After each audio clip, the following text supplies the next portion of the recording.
नमस्कार दोस्तों, स्वागत है आपका आज के मुख्य समाचार में, जिसमें सबसे पहली और बड़ी खबर में आपको बताएंगे कि यूएस एड को लेकर विदेश मंत्रालय का बड़ा बयान। कहा भारतीय एजेंसियां कर रही हैं फंडिंग की जांच।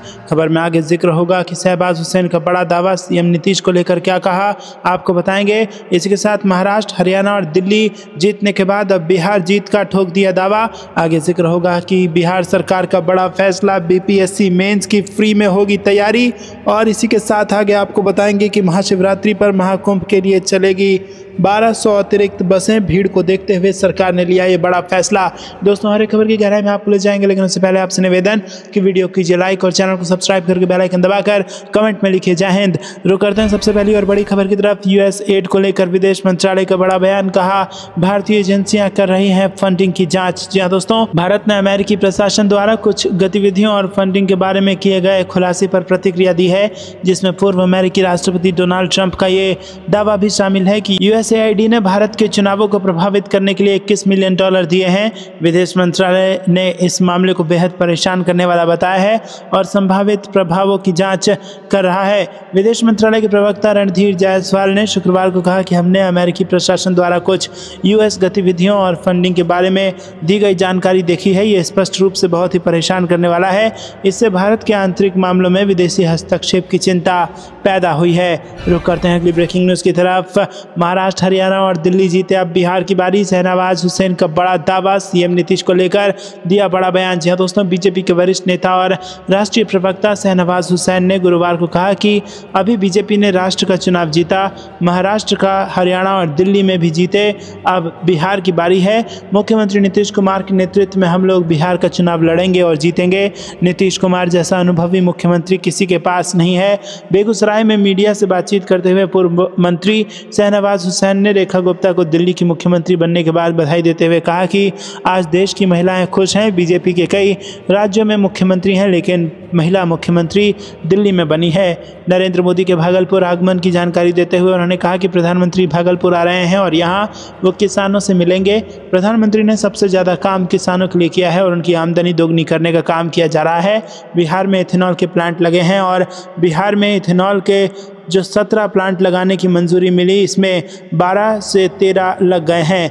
रुक करते हैं अगली ब्रेकिंग न्यूज़ की तरफ। बिहार सरकार ने ले लिया बड़ा फैसला, बीपीएससी मेंस की फ्री में होगी तैयारी। जी हाँ दोस्तों, बीपीएससी की 70वीं संयुक्त प्रारंभिक परीक्षा का परिणाम आने के बाद अब आयोग ने मुख्य परीक्षा की तिथि की भी घोषणा कर दी है। इसके बाद अब इसकी तैयारी को लेकर बिहार सरकार ने बड़ी पहल की है। अब इस परीक्षा में मेंस पेपर की तैयारी बिहार सरकार फ्री में करवाने जा रही है और इसको लेकर सभी तरह की तैयारियां भी कर ली गई हैं। दरअसल बिहार सरकार प्रारंभिक परीक्षा में सफल छात्रों को मुफ्त में तैयारी करवाने की तैयारी में जुट गई है। बीपीएससी की 70वीं संयुक्त प्रारंभिक परीक्षा में सफल छात्रों को मुख्य परीक्षा की निःशुल्क तैयारी करवाने की जिम्मेदारी श्रम संसाधन विभाग को दे दी गई है और इसको लेकर विभाग की तरफ से निर्देश भी जारी कर दिया गया है। श्रम संसाधन विभाग के सचिव दीपक आनंद ने निर्देश दिया है कि नियोजन भवन की 6ठे मंजिल पर स्थित अवर प्रादेशिक नियोजनालय के करियर इंफॉर्मेशन सेंटर में अभ्यर्थियों को तैयारी कराई जाएगी। रुक करते हैं अगली ब्रेकिंग न्यूज़ की तरफ। महाशिवरात्रि पर महाकुंभ के लिए चलेंगी 1200 अतिरिक्त बसें। भीड़ को देखते हुए सरकार ने लिया ये फैसला। जी हाँ दोस्तों, आपको बता दें कि महाकुंभ मेले के अंतिम चरण के लिए यात्रियों की अधिसंख्य उपलब्धता को देखते हुए 1200 अतिरिक्त ग्रामीण बसों को चलाया जाएगा। सभी का क्षेत्रवार आवंटन किया गया है ताकि श्रद्धालुओं को बेहतर व्यवस्थाएं मिल सकें। परिवहन मंत्री दयाशंकर सिंह ने बताया कि महाशिवरात्रि स्नान व 20 से 28 फरवरी के लिए 1200 बसें रिजर्व में रखी गई हैं ताकि आने वाले श्रद्धालुओं को कोई असुविधा ना हो। इसके अलावा उन्होंने बताया कि संगम क्षेत्र में 750 शटल बसें भी चल रही हैं। निर्देश दिया गया है कि अधिकारियों को ड्यूटी का निर्धारण किया जाए। दयाशंकर सिंह ने निर्देश दिया है कि पश्चिम उत्तर प्रदेश के 6 क्षेत्रों सहारनपुर, मेरठ, गाजियाबाद, बरेली, मुरादाबाद, अलीगढ़ से यात्रियों की कम संख्या के अनुमान के दृष्टिगत प्रयागराज के लिए 25 बसों का प्रस्थान प्रतिदिन कराया जाए। ऐसे ही पूर्वांचल के जिले से आने वाले अतिरिक्त भीड़ को बसों की पूर्ति की जा सके। इसके अलावा प्रयागराज, वाराणसी, आजमगढ़, चित्रकूट, अयोध्या व देवीपाटन क्षेत्र द्वारा मेला संचालन से इतर संचालित बसों को अधिकतम 300 किलोमीटर तक में ही संचालित किए जाएं। रुक करते हैं अगली ब्रेकिंग न्यूज़ की तरफ। सरकार ने बैन किए 119 ऐप्स, चीन और हांगकांग से है इनका लिंक। जी हाँ दोस्तों, बेहद बड़ी बड़ी खबर आ रही है। सरकार ने 119 ऐप्स को बैन करने का निर्देश दिया है। कुछ रिपोर्ट्स में ऐसा दावा किया जा रहा है ये सभी वीडियो और वॉइस चैट प्लेटफॉर्म्स हैं जिनके तार चीन और हांगकांग से जुड़े हैं। सरकार ने इससे पहले भी कई ऐप्स को सिक्योरिटी चिंताओं की वजह से बैन किया है। बड़ी संख्या में ऐप्स को बैन करने का सिलसिला साल 2020 में शुरू हुआ था। उस वक्त कंपनी ने टिकटॉक और शेयरइट जैसी चीनी ऐप्स को बैन किया था जो काफ़ी ज़्यादा पॉपुलर थे और इन सभी ऐप को सिक्योरिटी चिंताओं की वजह से बैन किया गया था। 20 जून 2020 को भारत सरकार ने लगभग 100 ऐप को बैन किया था जो चीनी थे। इसके बाद सरकार ने 2021 और 22 में भी कई ऐप्स को बैन किया था लेकिन उनकी संख्या कम थी। रिपोर्ट्स की माने तो इन ऐप्स को इंफॉर्मेशन टेक्नोलॉजी एक्ट के सेक्शन 69A के तहत बैन किया गया है। इसका असर सिंगापुर, अमेरिका, यूरोप और ऑस्ट्रेलिया के भी ऐप्स पर पड़ा है। मनी कंट्रोल ने बताया है कि इस लिस्ट के ज़्यादातर ऐप्स अभी भी गूगल प्ले स्टोर पर डाउनलोड के लिए उपलब्ध हैं। सिर्फ 15 को ही रिमूव किया गया है। 119 ऐप्स की इस लिस्ट में सिर्फ 3 की ही पहचान हुई है। इसमें सिंगापुर बेस्ड वीडियो चैटिंग और गेमिंग ऐप चिल चैट है जिसे मैंगोस्टार टीम ने डेवलप किया है। नहीं दोस्तों, आपको बता दें कि इस ऐप को प्ले स्टोर पर लाखों यूज़र्स ने डाउनलोड किया है और इसकी रेटिंग 4.1 स्टार है। और इसके अलावा चीनी ऐप चंग ऐप है जिसे बायोम ने डेवलप किया है और 3 नाम हनीकैम ऐप है जिसे यहाँ पर ऑस्ट्रेलिया की कंपनी शेलिन प्राइवेट लिमिटेड चलाती है। ऐप्स का कहना है कि उन्हें बैन की जानकारी गूगल के जरिए मिली है और वो भारतीय अथॉरिटी के साथ मिलकर इस दिक्कत को दूर करना चाहते हैं। रुक करते हैं अगली ब्रेकिंग न्यूज़ की तरफ। आतंकवाद को सामान्य ना बनने दें, विदेश मंत्री एस जयशंकर की बांग्लादेश को 2 टूक। जी हाँ दोस्तों, विदेश मंत्री एस जयशंकर ने बांग्लादेश के विदेश मामलों के सलाहकार तौहीद हुसैन से 2 टूक शब्दों में कहा था कि ढाका आतंकवाद को सामान्य ना बनने दे। विदेश मंत्रालय ने शुक्रवार को एक खुलासा किया। दोनों नेताओं की मुलाकात इस सप्ताह की शुरुआत में मस्कट में हुई थी। बैठक के बाद जयशंकर ने कहा था कि बांग्लादेश में अंतरिम सरकार के विदेश मामलों के सलाहकार के साथ बातचीत द्विपक्षीय संबंधों और बिम्स्टेक पर केंद्रित थी। वहीं बांग्लादेशी पक्ष ने कहा कि हुसैन ने सार्क स्थायी समिति की बैठक आयोजित करने के महत्व पर प्रकाश डाला और भारत सरकार से इस मामले पर विचार करने का आग्रह किया। बता दें, विदेश मंत्री ने 16 फरवरी को मस्कट में हिंद महासागर सम्मेलन के दौरान बांग्लादेश सहित पड़ोसी देशों के अपने समकक्षों के साथ कई बैठकें की थी। विदेश मंत्रालय के प्रवक्ता रणधीर जायसवाल ने कहा कि इस बारे में कि क्या सार्क पर चर्चा हुई या नहीं, हाँ, ये मामला बांग्लादेश की ओर से उठाया गया था। जब विदेश मंत्री ने मस्कट में ढाका के विदेश सलाहकार से मुलाकात की थी, ये स्वीकार किया गया कि दक्षिण एशिया में हर कोई जानता है कि कौन सा देश और कौन सी गतिविधियां सार्क को बाधित करने के लिए जिम्मेदार हैं। विदेश मंत्री ने कहा है कि बांग्लादेश के लिए ये महत्वपूर्ण है कि वो आतंकवाद को सामान्य ना बनने दे। रुक करते हैं अगली ब्रेकिंग न्यूज़ की तरफ। राजस्थान विधानसभा में हंगामा, कांग्रेस के 6 विधायक पूरे बजट सत्र के लिए निलंबित। जी हाँ दोस्तों, राजस्थान विधानसभा में जारी सियासी घमासान के बीच कांग्रेस को बड़ा झटका लगा है। मंत्री अविनाश गहलोत के इंदिरा गांधी पर दादी की टिप्पणी को लेकर हुए हंगामे के बाद विधानसभा में प्रस्ताव पारित कर कांग्रेस के 6 विधायकों को पूरे बजट सत्र के लिए निलंबित कर दिया गया। निलंबित होने वाले विधायकों में गोविंद सिंह डोटासरा, रामकेश मीणा, हाकम अली खान, अमीन कागजी समेत कई सारे नेता शामिल हैं। इस निलंबन के विरोध में कांग्रेस विधायकों ने सदन के अंदर ही धरना दे दिया है। उनका कहना है कि सरकार विपक्ष की आवाज़ दबाने की कोशिश कर रही है। विधानसभा में बढ़ते हंगामे के बीच संसदीय कार्य मंत्री जोगाराम पटेल ने बातचीत में कांग्रेस पर निशाना साधा और कहा कि गोविंद सिंह डोटासरा ने जो किया वो सदन में नेता प्रतिपक्ष को कमज़ोर करने की कोशिश थी। कांग्रेस ने जो किया वो माफ़ी के लायक नहीं है। जिस तरह से सदन को नुकसान पहुँचाने की कोशिश की गई, उनसे उनकी मंशा साफ हो गई थी। पटेल ने निलंबन को सही ठहराते हुए कहा कि स्पीकर ने कड़ा फैसला लिया है जो सदन में मर्यादा बनाए रखने के लिए ज़रूरी था। हालांकि उन्होंने ये भी कहा कि अगर कांग्रेस अपने किए पर माफ़ी मांगे तो मैं उनसे बातचीत के लिए तैयार हूँ। रुक करते हैं अगली ब्रेकिंग न्यूज़ की तरफ। बीपीएससी की 70वीं री एग्ज़ाम, खान सर करेंगे डिजिटल प्रोटेस्ट। मेंस परीक्षा की डेट पर कहा कि तारीख वाले पन्ने पर हम लोग चना और मुढ़ी खाएंगे। जी हाँ दोस्तों, आपको बता दें कि बिहार में बीपीएससी 70वीं जो प्री एग्ज़ाम है उसको लेकर पटना के गर्दनीबाग में पिछले 3 दिनों से खान सर के साथ हज़ारों की संख्या में कैंडिडेट प्रदर्शन कर रहे थे और एक बार फिर से खान सर गर्दनीबाग पहुंचे और उन्होंने कहा कि हम लोग जब तक री एग्ज़ाम ना करवा लें तब तक पीछे नहीं हटेंगे। और इसी के साथ उन्होंने ये भी कहा कि जो मेंस परीक्षा की जो डेट है उसकी तारीख वाले पन्ने पर हम लोग चना और मूढ़ी रख कर खाएंगे। तो दोस्तों आपको यह कुछ लगता है, क्या वाकई में जो 70वीं प्रारंभिक परीक्षा थी उसको रद्द करना चाहिए, बीपीएससी को ये फैसला लेना चाहिए? आपको ये कुछ लगता है कमेंट में जरूर बताइए। वीडियो को लाइक नहीं किया तो लाइक जरूर कीजिएगा। रुक करते हैं अगली ब्रेकिंग न्यूज़ की तरफ। सेना प्रमुख का बड़ा बयान, कहा पाकिस्तान के उकसावे पर आक्रामक होंगे, कश्मीर में कम हुए आतंकी बांग्लादेश पर भी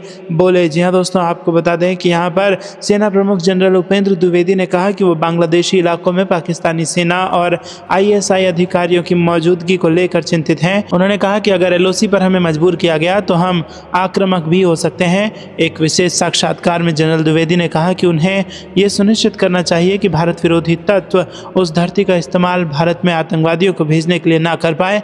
बता दें कि हाल ही में पाकिस्तानी सेना और आईएसआई अधिकारियों ने बांग्लादेश में चिकन नेक के निकट भारतीय सीमा के पास बेहद संवेदनशील इलाकों का दौरा किया था। जनरल द्विवेदी ने कहा कि हालांकि बांग्लादेश के साथ भारत के सैन्य संबंध बहुत मजबूत हैं और हम जब चाहे नोट्स का आदान प्रदान कर सकते हैं, यही हम करते आ रहे हैं। जब जनरल द्विवेदी से पूछा गया कि क्या पाकिस्तान ने अभी तक ये समझ लिया है कि कश्मीर भारतीय क्षेत्र का हिस्सा है, तो द्विवेदी ने मजाकिया अंदाज में फिल्म गाइड का उदाहरण दिया, जिसमें एक पागल आदमी कहता है कि जब तक बारिश नहीं होगी मैं खाना नहीं खाऊंगी। इसी तरह अब पाकिस्तान की सेना ने इसे स्वीकार कर लिया है, अब उनके पास इससे बाहर निकलने का कोई रास्ता नहीं है। द्विवेदी ने आगे कहा कि पाकिस्तान का एजेंडा सिर्फ कश्मीर तक सीमित नहीं है, वो सिर्फ भारत विरोधी रुख को बढ़ावा दे रहे हैं, इसलिए वो कश्मीर टॉपिक को हर समय बढ़ा चढ़ाकर पेश करते हैं और करते रहेंगे। और इसी के साथ सेना प्रमुख ने कहा कि 2014 में भारतीय नियंत्रण रेखा यानी कि एलओसी पर पाकिस्तान के साथ अपने संवाद में दृढ़ रहा और उन्होंने समझ लिया है कि वो वाकई गंभीर हैं। दोस्तों रुक करते हैं अगली ब्रेकिंग न्यूज़ की तरफ। खान सर राजनीति चमकाने में लगे हैं, बच्चों के साथ कर रहे हैं खिलवाड़, बीपीएससी विवाद पर बीजेपी का बड़ा आरोप। जी हाँ दोस्तों, बीपीएससी की 70वीं प्रारंभिक परीक्षा को रद्द करने को लेकर चल रहे विवाद में अब भाजपा प्रवक्ता नीरज कुमार ने खान सर पर आरोप लगाया है और उन्होंने कहा कि खान सर चुनाव लड़ना चाहते हैं, इसलिए अपनी राजनीति चमकाने में लगे हुए हैं। उन्होंने आरोप लगाया कि खान सर अभ्यर्थियों के भविष्य के साथ खिलवाड़ कर रहे हैं। जी हाँ दोस्तों, भाजपा प्रवक्ता नीरज कुमार ने कहा कि फैजल खान जी को चुनाव लड़ना है तो अपने राजनीतिक महत्वाकांक्षाओं को सिद्ध करने के लिए छात्रों के भविष्य के साथ खिलवाड़ क्यों कर रहे हैं। उन्होंने ये भी दावा किया कि खान सर और गुरु रहमान ने यूट्यूब पर बीपीएससी को लेकर बेबुनियाद आरोप लगाए हैं। नीरज कुमार ने आगे लिखा कि खान और रहमान जी यूट्यूब पर बीपीएससी पर निराधार मनगढ़ंत और काल्पनिक आरोप लगा रहे हैं। सरकार छात्रों के साथ कोई अन्याय नहीं होने देगी, ये लोग अपनी दुकान चमकाने के लिए राजनीति कर रहे हैं। दोस्तों आपको बता दें कि छात्रों के भविष्य के साथ खिलवाड़ करने के लिए ये लोग दोषी ठहराए जाएंगे और पाप लगेगा इनको, ऐसा नीरज कुमार ने ट्वीट किया है और कहा है कि खान सर और गुरु रहमान जैसे लोग छात्रों के भविष्य के साथ खेल रहे हैं। एक तरफ मोहम्मद खान अपने कोचिंग में 70 भी बीपीएससी के मेंस का एडमिशन ले रहे हैं और दूसरी ओर बिहार में भाषण दे रहे हैं कि दोबारा एग्जाम होकर रहेगा। इनकी कथनी और करनी में बहुत फर्क है। रुक करते हैं अगली ब्रेकिंग न्यूज़ की तरफ। बिहार में बेरोजगारों के लिए खुशखबरी, चुनाव के पहले नीतीश का चला चुनावी तीर, कैसे मिलेगा 2 लाख का अनुदान। ये आपको बता दें दोस्तों कि यहाँ पर नीतीश कुमार का चुनावी तीर चलने लगा है। इस बार राज्य के मुख्यमंत्री नीतीश कुमार के चुनावी एजेंडे में 59,000 वो बेरोजगार हैं जो रोजगार की सुविधा के साथ अपने जीवन स्तर सुधारना चाहते हैं और ये सब होगा उद्योग विभाग की लाभकारी योजना के तहत। दोस्तों उद्योग मंत्री नीतीश मिश्रा ने बुधवार को बिहार लघु उद्यमी योजना के लिए ऑनलाइन पोर्टल लॉन्च कर बेरोजगारों की उम्मीद बढ़ा दी है और इस योजना के तहत राज्य के गरीब और जरूरतमंद परिवारों को 2 लाख रुपए की आर्थिक मदद दी जाएगी। सरकार की मंशा है कि इन 2 लाख रुपए से छोटा मोटा रोजगार के जरिए अपने जीवन को बेहतर बनाएं और राज्य से गरीबी कम करें। उद्योग विभाग की तरफ से मिली जानकारी के अनुसार स्वरोजगार करने वाले 19 फरवरी से पोर्टल पर ऑनलाइन आवेदन कर सकते हैं। आवेदन की अंतिम तिथि 5 मार्च है और आवेदन में पारदर्शिता बनाए रखने के लिए आवेदन प्रक्रिया पूरी तरह डिजिटल होगी और इस योजना के तहत लगभग 59,000 लाभार्थियों का चयन कंप्यूटरीकृत रैंडमाइजेशन प्रक्रिया के माध्यम से किया जाएगा। रुक करते हैं अगली ब्रेकिंग न्यूज़ की तरफ। बिहार बंगाल चुनाव से पहले एनडीए की बड़ी बैठक, पीएम मोदी ने बीजेपी के सहयोगियों को दिया जीत का मंत्र। जी हाँ दोस्तों, दिल्ली विधानसभा चुनाव में जीत से उत्साहित भारतीय जनता पार्टी नीत राष्ट्रीय जनतांत्रिक गठबंधन ने बृहस्पतिवार को बिहार और पश्चिम बंगाल सहित आगामी सभी विधानसभा चुनाव लड़ने का संकल्प लिया। एनडीए के नेताओं ने प्रधानमंत्री नरेंद्र मोदी की अध्यक्षता में हुई इस बैठक में विभिन्न मुद्दों पर चर्चा की और गठबंधन की एकता पर बल दिया। पीएम मोदी की अध्यक्षता में आयोजित हुई इस बैठक में केंद्रीय गृह मंत्री अमित शाह, आंध्र प्रदेश के मुख्यमंत्री एन चंद्रबाबू नायडू, उप मुख्यमंत्री पवन कल्याण, शिवसेना प्रमुख एकनाथ शिंदे, राष्ट्रवादी कांग्रेस पार्टी के अजीत पवार, अपना दल एस के सोनेलाल पटेल सहित एनडीए के कई नेता शामिल थे। इसके अलावा बीजेपी शासित राज्यों के कई मुख्यमंत्री भी इस बैठक में शामिल हुए। गठबंधन के नेता दिल्ली सरकार के शपथ ग्रहण समारोह में शामिल होने के लिए राष्ट्रीय राजधानी पहुंचे थे। रुक करते हैं अगली ब्रेकिंग न्यूज़ की तरफ। पीएम मोदी पर ट्रंप ने कर दिया बड़ा खुलासा, पूरा भारत हैरान, कांग्रेस ने सरकार से कर दी ये मांग। प्रधानमंत्री की कुर्सी को लेकर खबर। जी हाँ दोस्तों, अमेरिकी राष्ट्रपति डोनाल्ड ट्रंप ऐसे फैसले ले रहे हैं, ऐसे बयान दे रहे हैं जिन्होंने पूरी दुनिया में उथल पुथल मचा दी है। अब डोनाल्ड ट्रंप ने पीएम मोदी पर एक ऐसा खुलासा किया है जिसे सुनकर आप हैरान रह जाएंगे। दरअसल पिछले कई दिनों में आप सुन रहे होंगे कि ट्रंप बार बार बोल रहे हैं कि भारत में वोटिंग टर्नआउट बढ़ाने के लिए बाइडेन प्रशासन ने $21 मिलियन दिए थे, लेकिन ट्रंप ने पहली बार बताया है कि ये पैसा असल में किस काम के लिए दिया गया था। डोनाल्ड ट्रंप ने बताया है कि ये पैसा भारत में सत्ता परिवर्तन के लिए दिया गया था। ट्रंप ने बड़ा ऐलान करते हुए कहा है कि भारत में किसी और को सत्ता में लाने की तैयारी चल रही थी और ट्रंप का सीधा मतलब यह है कि पीएम मोदी को सत्ता से हटाकर किसी और को लाने की तैयारी चल रही थी। शायद इसीलिए ये 21 मिलियन दिए गए थे। डोनाल्ड ट्रंप का बयान सुनकर अब कई लोग सोशल मीडिया पर लिख रहे हैं कि बाइडेन प्रशासन में जॉर्ज सोरोस ने पीएम मोदी को सत्ता से हटाने की कसम खाई थी। ऐसे में क्या सोरोस ने ही पीएम मोदी को हटाने के लिए पैसा दिया था? रुक करते हैं अगली ब्रेकिंग न्यूज़ की तरफ। बिहार में एनआईए ने जाली नोट कारोबार का किया भांडाफोड़, हाईटेक सामग्री जब्त, एक आरोपी गिरफ्तार। जी हाँ दोस्तों, आपको बता दें कि बिहार के खगड़िया जिले के महेश खूंट बाजार में गुरुवार को राष्ट्रीय जांच एजेंसी ने स्थानीय पुलिस के साथ मिलकर छापा मारा। इस कार्रवाई में नकली नोटों के कारोबार से जुड़े एक आरोपी को गिरफ्तार किया गया। छापेमारी के दौरान लैपटॉप, कंप्यूटर, प्रिंटर, स्कैनर, नकली नोट छापने के लिए इस्तेमाल होने वाली इंक और विशेष कागज बरामद किए गए हैं। जानकारी के मुताबिक गिरफ्तार आरोपी की पहचान गोगरी थाना क्षेत्र के राटन निवासी मोहम्मद फिरदौस के रूप में हुई है। एनआईए की 6 सदस्यीय टीम ने इस ऑपरेशन को अंजाम दिया है, जिसमें गोगरी पुलिस का सहयोग लिया गया। फिलहाल आरोपी से पूछताछ जारी है। एजेंसी को जो जाली नोट कारोबार से जुड़े अन्य लोगों के बारे में भी अहम सुराग मिले हैं। रुक करते हैं अगली ब्रेकिंग न्यूज़ की तरफ। प्रधानमंत्री मोदी ने अरुणाचल प्रदेश और मिजोरम के स्थापना दिवस पर दोनों राज्यों के लोगों को बधाई दी। जी हाँ दोस्तों, आपको बता दें कि यहाँ पर प्रधानमंत्री नरेंद्र मोदी ने बृहस्पतिवार को अरुणाचल प्रदेश के स्थापना दिवस पर राज्य के लोगों को बधाई देते हुए कहा कि उनकी जीवंत जनजातीय विरासत और असाधारण जैव विविधता राज्य को वास्तव में विशेष बनाती है। प्रधानमंत्री ने मिजोरम के स्थापना दिवस पर राज्य के लोगों को बधाई देते हुए कहा कि ये जीवंत राज्य अपने असाधारण परिदृश्यों, गहरी परंपराओं और अपने लोगों की उल्लेखनीय गर्मजोशी के लिए जाना जाता है। उन्होंने कहा कि मिजो संस्कृति विरासत और सौहार्द का सुंदर मिश्रण दर्शाती है। मेरी कामना है कि मिजोरम समृद्ध होते रहे और शांति, विकास तथा प्रगति की इसकी यात्रा आने वाले वर्षों में और अधिक ऊंचाइयों पर पहुंचे। अरुणाचल प्रदेश के लोगों को शुभकामनाएं देते हुए मोदी ने कहा कि यह राज्य अपनी समृद्ध परंपराओं और प्रकृति से गहरे जुड़ाव के लिए जाना जाता है। उन्होंने कहा कि अरुणाचल प्रदेश के मेहनती और शानदार लोग भारत के विकास में लगातार योगदान दे रहे हैं, जबकि उनकी जीवंत जनजातीय विरासत और असाधारण जैव विविधता राज्य को वास्तव में विशेष बनाती है।